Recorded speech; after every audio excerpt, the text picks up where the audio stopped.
Hemos escuchado unas palabras muy interesantes, muy profundas, que dice el Señor. El que permanece en mí y yo en él, ese da fruto abundante. Esto es lo importante, permanecer en Cristo. Permanecer en Cristo a través de la palabra, de la vida, permanecer en Cristo a través de esta fuerza del maná de la inmortalidad que es la Eucaristía, y de esa forma daremos fruto abundante. De esa forma seremos ante el mundo una luz de esperanza, y más que nunca en este momento de la historia donde el hombre esclavo de la política, esclavo de tantas cosas, esclavo de las pasiones, no es capaz de tener ese fruto abundante que es a Cristo el Señor en sus vidas. Hemos renunciado al fruto de la inmortalidad que es Cristo el Señor, cuyo fruto de la inmortalidad se nos da en la palabra, esta palabra que nos salva, esta palabra que nos endereza en la vida, esa palabra que el Señor, sabemos, mantiene su fidelidad junto a todos nosotros. Creo que no podemos olvidar en esta celebración, en esta reflexión, estas palabras del Señor. Permanecer en Cristo a través de la luz del Espíritu en nuestra vida, no a través de este movimiento del otro, de este gesto piadoso, no. Permanecer en Cristo a través del Espíritu Santo que nos ilumina el camino, que nos calienta el motor del corazón para combatir el frío de la vida y de la historia, y más que nunca, en este momento que nos asomamos, no solamente a Valencia, sino al mundo de hoy. ¿Para qué? Para aprender los signos del Señor. ¿Qué quiere Dios decirnos con todo lo que está sucediendo? Pero solamente nuestra mirada se centra en este signo en Valencia.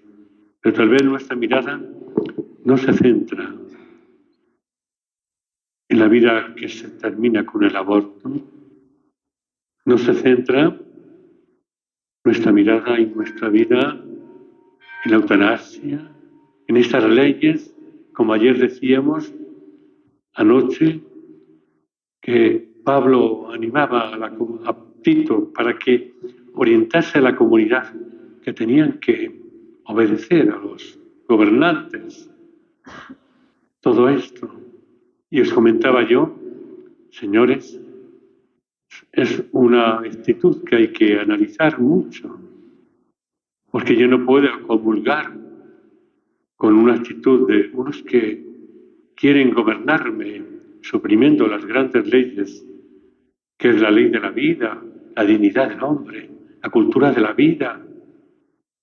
Creo que esto está palpable y que hoy también nosotros, cuando Pablo escribe una carta a Filemón, personaje también de su entorno, Pablo está en la cárcel y allí ha estado en la cárcel con él Onésimo, un personaje, tal vez Onésimo quiere decir de poca relevancia, no importante.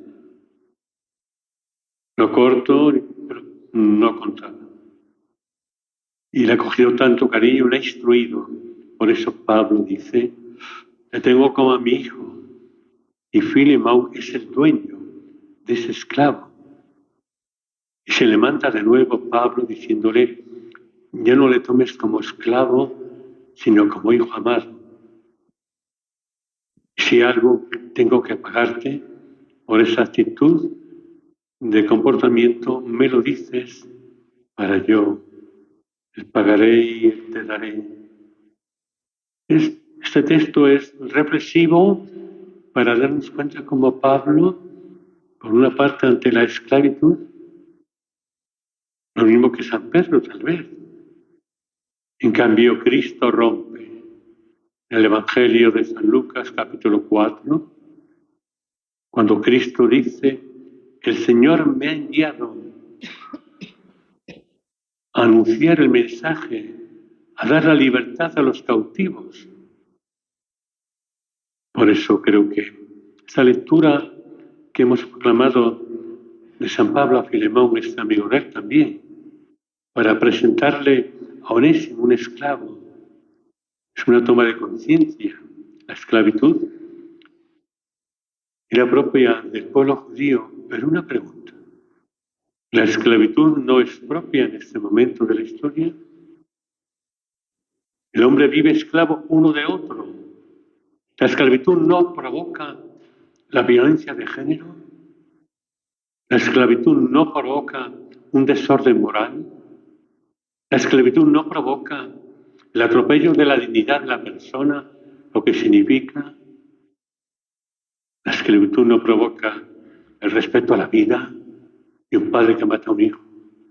Pero, señores, se habla de la esclavitud en tiempos de Pablo, el pueblo judío, pero hoy día también, en este momento de la historia, la esclavitud es algo que está a la orden del día. Con otros nombres, en la sociedad se declararon en el año 1948 los derechos para abolir la esclavitud. Pero realmente creo que hoy es un momento especial en este tiempo de la historia para darnos cuenta la esclavitud del hombre de hoy. ¿No es esclavo esas riñas políticas de estos señores? ¿No es esclavo que cada uno se quiere liberar de la responsabilidad? ¿No es esclavo unos de otros?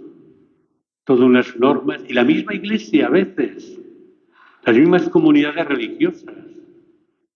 La esclavitud solapada por una falsa obediencia. Y esto creo que tenemos que analizarlo. La esclavitud de unos padres irresponsables o de unos hijos díscolos. Creo que es algo importante que en este momento de la historia le pidamos al Señor que nos sintamos libres, que no seamos esclavos uno de los otros. Todos somos esclavos de Cristo el Señor. Y la esclavitud de Cristo nace del amor, la entrega del amor en una cruz. Esta es la esclavitud.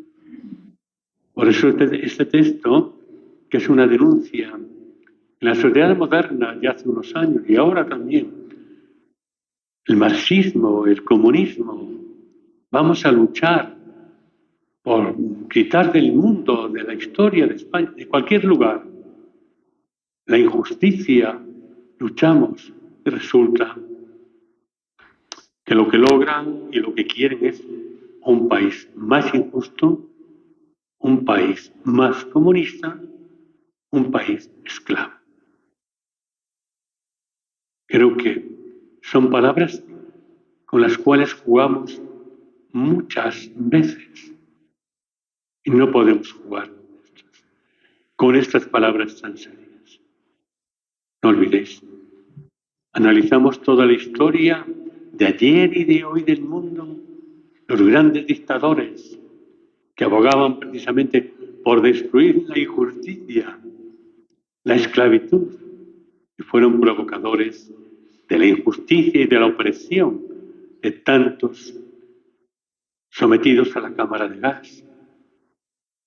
Por eso creo que este texto que hemos proclamado de la carta de San Pablo a Filemón es un texto que nos debe plantear seriamente la vida a cada uno de nosotros.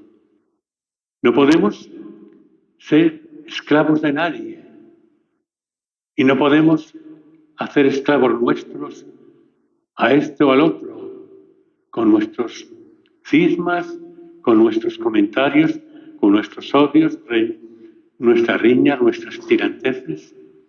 ¿Cuántas veces hacemos esclavo al vecino, al prójimo, con la lengua, ese aparato que dice Santiago, tan pequeño y tan dañino? ¿Cuántas veces hacemos esclavos? A veces en una comunidad religiosa, solapadamente por la obediencia malentendida, hemos tal vez esclavizado a una religiosa, a un religioso, etc. Hermanos, hay una palabra muy bella, la esclavitud del hombre y de la mujer, del ser humano, es la esclavitud de Cristo. Solamente somos esclavos de Cristo. De este Cristo que es la transparencia de Dios en la historia y de este Cristo que nos da la libertad. Este Cristo. Porque nos hace llamar a cada cosa por su nombre y nos hace y nos invita y nos ayuda a ver en el hermano no un esclavo, precisamente un hermano, un hijo de Dios. Y esto es lo que tenemos que analizar en este día, todos y cada uno de nosotros. El Señor liberta a los cautivos, hemos dicho en el Salmo. Claro está. El Señor liberta al bullying de ese pobre chavalete que está en la escuela. El Señor liberta a ese religioso o a esa religiosa, o a ese creyente o a ese que practica tanto y que reza tanto, pero que esclaviza con su lengua, con los sentimientos, con el corazón, a aquel que le rodea. Por eso no creéis que la esclavitud es tenerle por un collar. La esclavitud nace del corazón. Y por eso la esclavitud nace del corazón de Cristo y cuya esclavitud nace precisamente de una cruz, de un amor de Cristo. No.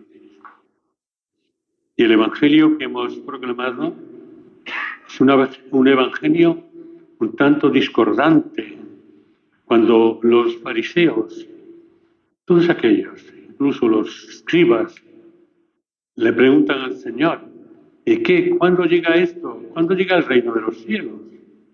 Ese reino que Cristo anunciaba, ¿cuándo llega? Y Cristo les dice, cuando digan que está allí, no lo creáis. Y cuando digan que está aquí, tampoco. El reino de los cielos está en medio de vosotros y vosotros no lo descubrís. Es muy clásico hoy en estos lugares. ¿Y cuándo llega el milagro? ¿Cuándo llega todo esto? Con las últimas noticias, tal vez nos descolocan un poco, pero no importa. Cuando yo quiero hacer que el reino de Dios sea este grupo cristiano, cualquier grupo de los que hay, muchísimos, esto es el reino. Es un signo del reino que es distinto. Y Cristo nos dice que el reino está en medio de vosotros. Pero este reino en medio de vosotros quiere decir que Cristo se hace presente allí. Cuando hay un pobre a la puerta de tu vida y tú le coges en tus brazos de amor, es el reino que se hace realidad realmente en aquel gesto tan bello. El reino de los cielos sin duda estaría en la vida del Padre Pío, un hombre que supo soportar la esclavitud entendida como purificación piadosa, que no era así. Y creo que esto es el reino. ¿Y cuándo el milagro? No queramos atrapar el reino de Dios, porque el reino no es de Dios. Y como es de Dios, dejémosle que el reino sea de Dios. Por eso Garabandal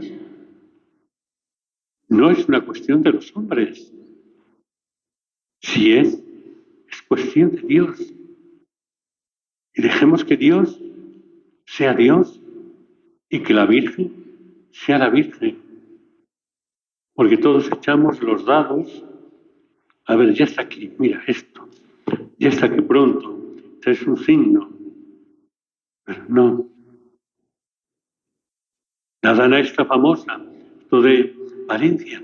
Tenemos que analizar el mundo de hoy y preguntarnos qué nos quiere decir Dios para iluminarnos y poder decir realmente dónde está el reino. Y creo que todos los acontecimientos de la vida son signos. No es el reino, es un signo del reino. Como diría el evangelista San Juan cuando habla de los milagros de Cristo. Y por este motivo, este lugar, y que se habla tanto de los signos, de los milagros, de esto y de lo otro, ¿cuándo está? Ya llega Él. No eres tú ni soy yo. Quien tiene que decir ya llega o no llega. ¿Por qué motivo? Porque el reino de Dios es de Dios.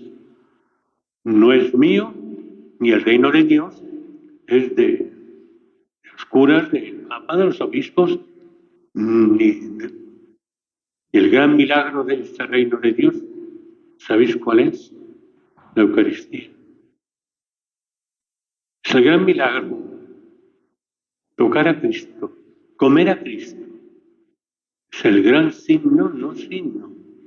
Ese es el milagro de nuestra vida y es el milagro que nos tiene que incautar el corazón para ser esclavos